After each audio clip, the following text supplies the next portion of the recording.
Good morning my dear student, कैसे हैं आप। प्रीवियस लेक्चर में मैंने ड्रिफ्ट वेलोसिटी के बारे में बताया था, तो उम्मीद करता हूँ देखे होंगे। ड्रिफ्ट वेलोसिटी के बारे में हमने क्या बताया था?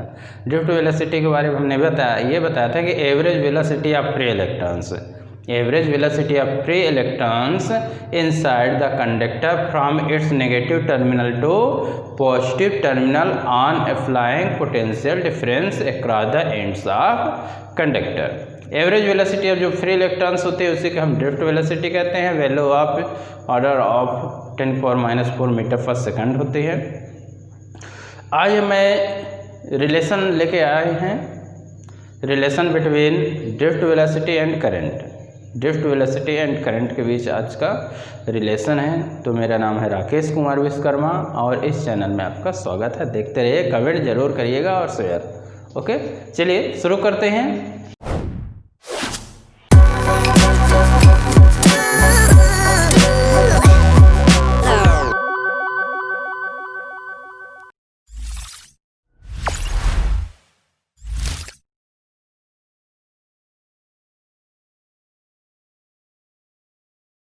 ये हमारे पास कंडक्टर है,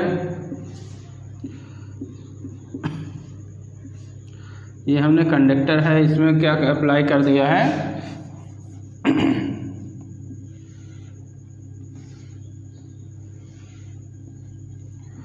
हमने क्या अप्लाई कर दें, पोटेंशियल डिफरेंस। क्या अप्लाई कर दें, ये हमने अप्लाई कर दिया। ठीक है, इस कंडक्टर की हम लेंथ कितनी ले रहे हैं, एल ले रहे हैं। लेंथ कितनी हो जाएगी, एल हो जाएगी। इलेक्ट्रॉन है, इलेक्ट्रॉन की वेलोसिटी इधर ड्रिफ्ट वेलोसिटी वी होगी। ये नेगेटिव, ये पॉजिटिव, पॉजिटिव नेगेटिव, और इलेक्ट्रिक फील्ड की डायरेक्शन आपकी ये हो जाएगी। और लेंथ कितनी है आपकी, ये एल है। एरिया कितना ले लेंगे, इसका area of cross section capital A. ये आपका कंडक्टर है और ये बैटरी करंट कितनी फ्लो होगी, मान लीजिए आई। ठीक है, अब इसमें हम क्या करेंगे, हम रिलेशन निकालना है। तो देखिए जो कंडक्टर है, तो लेंथ ऑफ कंडक्टर कितना ले लिए, लेंथ ऑफ जो कंडक्टर हमने एल ले लिया। एरिया कितना ले लिया, ए ले लिया। Area of cross section of conductor A ले लिया। तो वॉल्यूम कितना आएगा, then volume of conductor will be A into L. Then value of conductor कितना हो जाएगा, ए इंटू एल हो जाएगा। Number of free electrons per unit volume, number of free electrons per unit volume N है। Number of free electrons per unit volume कितना है, n है, small n है। तो नंबर ऑफ जो फ्री इलेक्ट्रॉन्स होंगे in conductor, then number of free electrons in conductor कितना हो जाएगा, वॉल्यूम ए इंटू एल है, इतना वॉल्यूम है कंडक्टर का। और कितने इलेक्ट्रॉन्स हैं, एन इलेक्ट्रॉन्स हैं पर यूनिट वॉल्यूम में। कितने, पर यूनिट वॉल्यूम में। तो number of free electron conductor जब कैलकुलेट करोगे तो एन ए एल से मल्टीप्लाई कर दोगे, ए इतना हो जाएगा, N into A into L.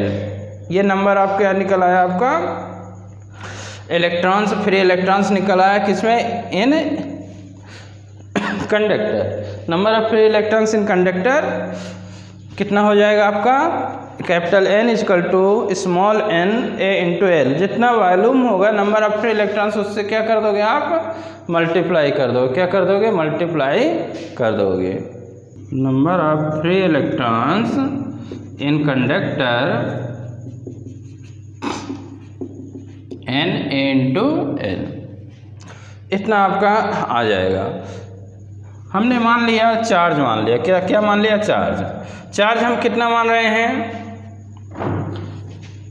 If charge on one electron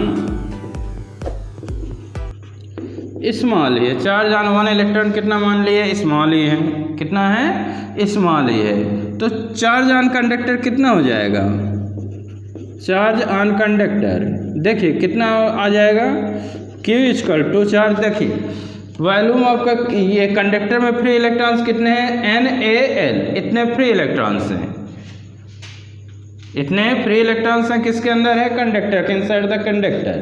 then यानी एक इलेक्ट्रॉन का चार्ज स्मॉल ही है तो इतने आपके total number of free electrons से मल्टीप्लाई कर दो।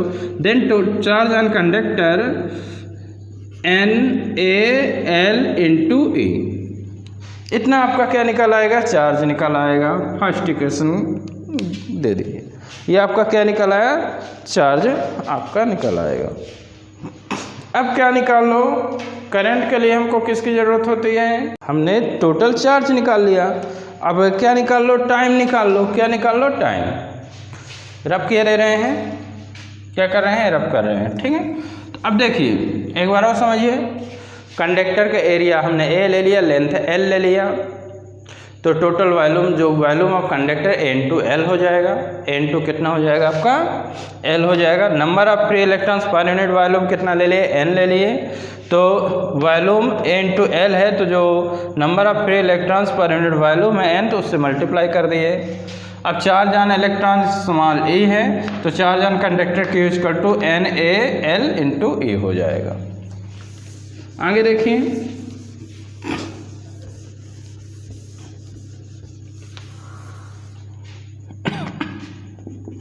इतना आपका चार्ज है किसके अंदर है, कंडक्टर के अंदर। अब जो इलेक्ट्रॉन्स है negative terminal to positive terminal चलता है, तो यहाँ से यहाँ तक जब आएगा कितना डिस्टेंस ट्रेवल करता है, L। तो if time taken by electrons to travel distance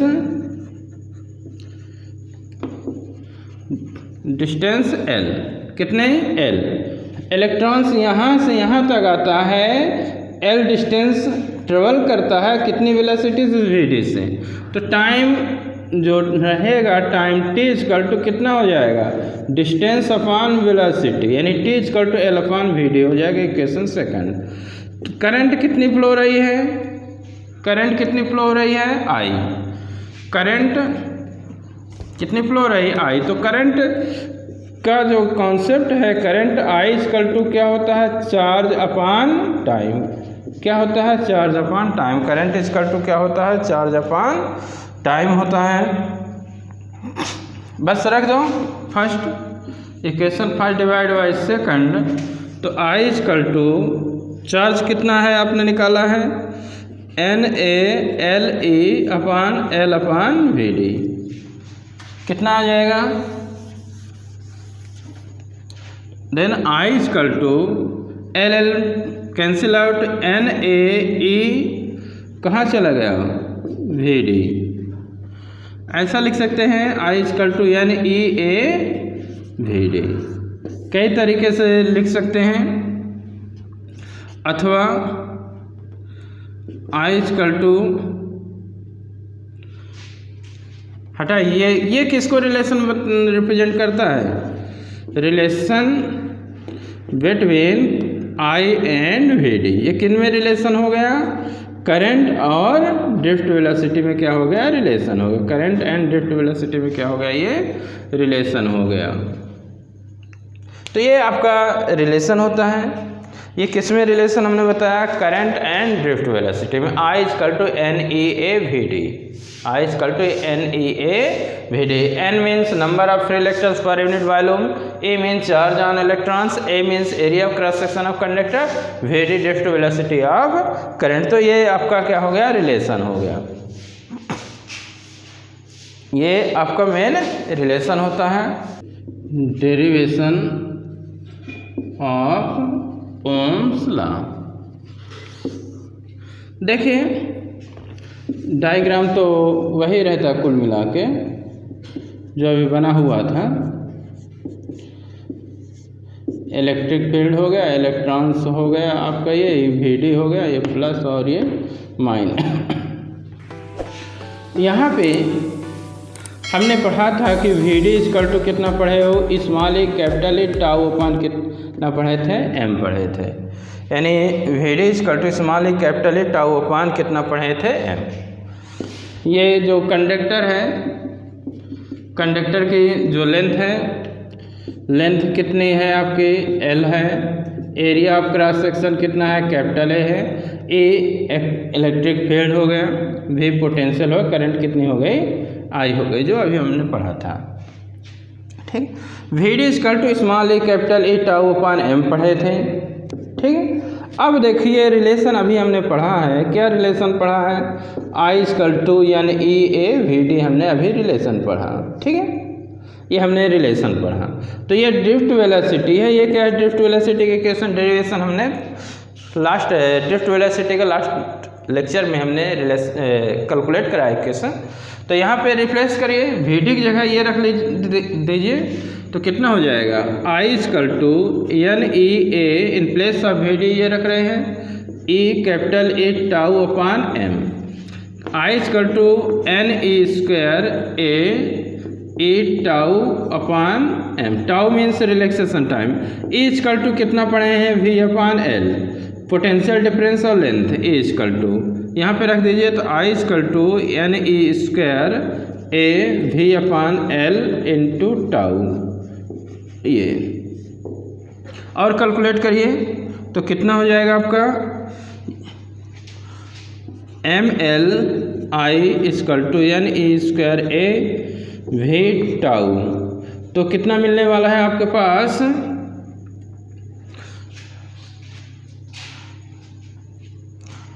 कर लीजिए, इधर के देते हैं, एक बार और समझ लिए। VD इक्वल टू हमने निकाला है small A capital A tau upon M हमने निकाला है ड्रिफ्ट वेलोसिटी के equation.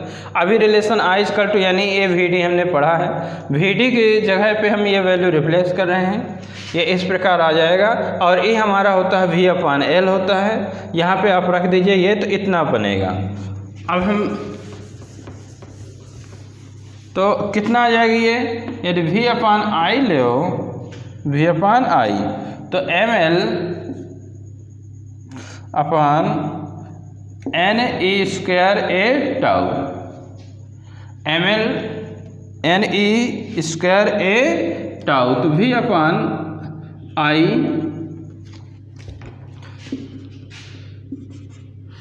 M upon NE square tau into L upon A. तो M अपान NE स्क्वायर जो टाउ है, M अपान NE स्क्वायर टाउ, L अपान जो A है, ये पूरा क्या है कि टेम्परेचर ऑफ जो कंडक्टर है remains constant. If temperature of conductor remains constant, then ये पूरे को क्या है, एक कांस्टेंट है, क्या पूरा ये एक कांस्टेंट है, जिसको हम R लिखेंगे, जिसको क्या कहेंगे, R यानी रेजिस्टेंस, क्या कहला जाएगा, रेजिस्टेंस कहला जाएगा, रेजिस्टेंस ऑफ कंडक्टर। तो V upon I equal to capital R, this is Ohm's law, V upon I equal to R। यदि टेम्परेचर आपका कांस्टेंट है, टेम्परेचर क्या है, कांस्टेंट है पूरा, इसको आप किसके इक्वल ले लो, R के इक्वल ले लो, किसके इक्वल, R के इक्वल ले लो, और यहाँ पे R लिख दो, तो V upon I equal to क्या होता है, R। यही क्या होता है आपका ओम्स लॉ होता है, क्या होता है, V upon I equal to R। इसका स्टेटमेंट अगले लेक्चर में हम बना रहे हैं, तो V upon I equal to क्या हो जाएगा, R हो जाएगा। ये याद रखना है कि टेम्परेचर ऑफ कंडक्टर क्या रहे, आपका कांस्टेंट रहे, temperature of conductor remains constant. M means mass of electrons, N number of free electrons, charge on electron, tau relaxation time, electron ये यहाँ पे टकराने के बाद दूसरे पॉजिटिव आयन टकराना है, तो जो डिस्टेंस वो फ्री पाथ पे जो रेस्ट करता है वो रिलैक्सेशन टाइम कहलाता है बिफोर सेकंड कूल। तो ये आपका क्या हो गया, डेरिवेशन ऑफ ओम्स लॉ। अगला टॉपिक क्या है, करंट डेंसिटी। हम क्या बता रहे हैं, करंट डेंसिटी। करंट डेंसिटी पर unit area of cross section में जो करंट क्या हो रहा है, फ्लो हो रहा है, current flowing per unit area of cross section. Current density, the current flowing per unit area of cross section of conductor. क्या है? Current flowing per unit area of cross section of conductor, उसी को हम क्या कहते हैं? Is called current density. क्या कहा जाता है? करंट डेंसिटी कहा जाता है। क्या कहते हैं? Current density. वेक्टर जे से डिनोट करते हैं, वेक्टर लगा मतलब ये आपकी वेक्टर क्वांटिटी है, और करंट की जो डायरेक्शन होगी वही क्या होगी? करंट डेंसिटी की क्या होगी? डायरेक्शन होगी। जो करंट की डायरेक्शन होगी वही करंट डेंसिटी की डायरेक्शन होगी। इसको जे से रिप्रेजेंट करते हैं, हमने बता दिया। तो देखिए जे इक्वल टू क्या होता है? आई अपान ए होता है। क्या होता है? आई अपान ए, मतलब करंट अपान एरिया, करंट अपान एरिया। तो जे इक्वल टू कितना हो जाएगा? आई अपान ए हो जाएगा। अब देखिए यहाँ पे आई तो आपका क्या है? स्केलर क्वांटिटी है। आई क्या है? स्केलर क्वांटिटी, यानी करंट स्केलर क्वांटिटी है। और करंट डेंसिटी कैसी क्वांटिटी है? Current density vector quantity. Current scalar, current density क्या है? वेक्टर क्वांटिटी है। ठीक है। अब इलेक्ट्रिक फील्ड भी क्या होता है? वेक्टर क्वांटिटी होता है। पोटेंशियल डिफरेंस क्या होता है? स्केलर क्वांटिटी होता है। इलेक्ट्रिक फील्ड वेक्टर क्वांटिटी और पोटेंशियल डिफरेंस स्केलर। ऐसे यहाँ पे भी है ये। तो जे इक्वल टू आई अपान क्या होता है? ए होता है, आई अपान ए। इसमें ये आपका क्या हो गया? ये कंडक्टर हो गया ये। अब इसमें क्या होता है? ये ऐसे आपका करंट फ्लो हो रहा है। क्या हो रहा है? ये करंट फ्लो हो रहा है। ये इस प्रकार का डायरेक्शन किसका है? करंट का है। करंट हमने क्या ले लिया है? आई ले लिया। कितनी करंट फ्लो हो रही है? आपकी आई करंट फ्लो हो रही है। तो अब ये इसका ये क्रॉस सेक्शन है। अब इसका एरिया आप जो रहेगा, इसका एरिया ऑफ क्रॉस सेक्शन क्या होगा? करंट के डायरेक्शन में ही है। कोई सरफेस है, सरफेस क्या होती है? उसका एरिया वेक्टर उस सरफेस के परपेंडिकुलर होता है। तो करंट ये ऐसे फ्लो हो रही है, तो ये आपका इसमें यानी एरिया कैसे होगा? एरिया वेक्टर यानी करंट और एरिया वेक्टर क्या होंगे? पैरेलल है। जो करंट है और एरिया वेक्टर है क्या है? पैरेलल है। यानी area vector should be parallel to flow of current. क्या है?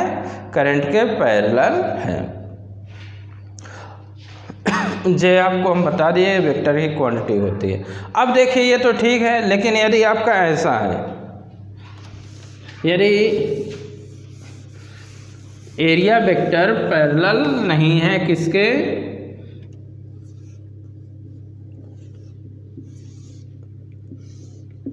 करंट की डायरेक्शन। करंट आपका ये ऐसे फ्लो हो रहा है, ये करंट हो गया। अब एरिया ये क्या हो गया? करंट हो गया। ठीक है। अब एरिया वेक्टर ये करंट के पैरेलल नहीं है। किसके पैरेलल नहीं है? ये देखिए यहाँ पे एरिया वेक्टर है, ये किसके पैरेलल नहीं है? आपके करंट के पैरेलल नहीं है। तो यहाँ पे एंगल कितना बन जाएगा? कितना एंगल बनेगा? ये आपका एंगल थीटा बनेगा। कितना बनेगा? थीटा एंगल बनेगा। ये किस कंडीशन? जो पैरेलल नहीं। एरिया वेक्टर क्या है? करंट के पैरेलल नहीं, पैरेलल है यानी आई अपान ए हो गया सीधे। यानी area vector should be parallel to flow of current हमें लेना है। तो अभी नहीं है तो क्या करेंगे? हमको उसके डायरेक्शन में लेना है। तो क्या करेंगे? कंपोनेंट निकाल लो। क्या निकाल लो? कंपोनेंट। तो कितना आ जाएगा? ये ए कॉस थीटा। करंट और ये पैरेलल कर दिए बस। तो जे equal to I upon A, तो कॉस थीटा, ए कॉस थीटा हो जाएगा। कितना हो जाएगा? आई अपान ए कॉस थीटा हो जाएगा। A cos theta component of area है। ए कॉस थीटा क्या है? Component of area perpendicular to current. तो आई इक्वल टू कितना हो गया आपका? J A cos theta. I equal to कितना हो गया? जे ए कॉस थीटा हो गया। तो आई इक्वल टू कितना आपका हो सकता है? जे डॉट ए हो जाएगा।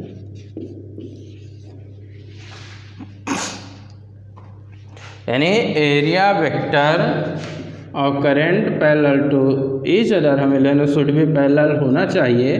तो ये करंट है, अब ये क्या था कि एरिया वेक्टर पैरेलल नहीं था तो इसका हमको कंपोनेंट निकालना पड़ा। क्या निकालना पड़ा? कंपोनेंट। तो एक कॉस थीटा आ गया और ये आई, तो आई अपान ए यानी आई अपान ए कॉस थीटा, तो I equal to J A cos theta, तो I equal to J dot A हो जाएगा। तो ये किसमें हमने बता दिया, ये current density J equal to I upon A याद रखना है। करंट डेंसिटी क्या याद रखना है? Current density equal to I upon A, बस इतना याद रहना चाहिए। Current density J equal to I upon A. तो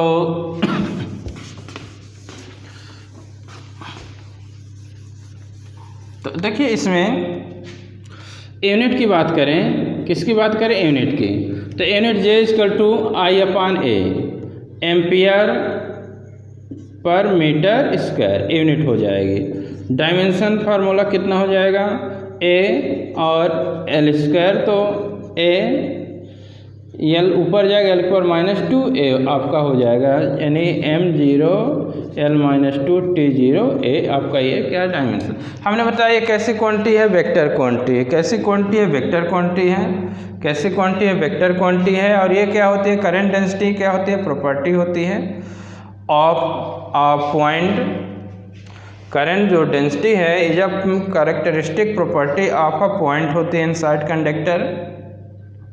Current density is a characteristic property of a point inside the conductor. It is not characteristic property of entire conductor. Current density is the property of characteristic क्या होती है? of a point inside conductor होती है। और ये it is not characteristic property of entire conductor, पूरे conductor के नहीं होती है। आपका पॉइंट इनसाइड कंडक्टर के लिए इसकी प्रॉपर्टी होती है करंट डेंसिटी। यानी करंट डेंसिटी हमने क्या बताया?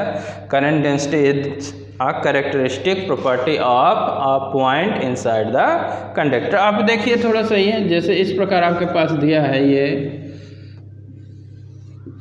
ये बना हुआ है,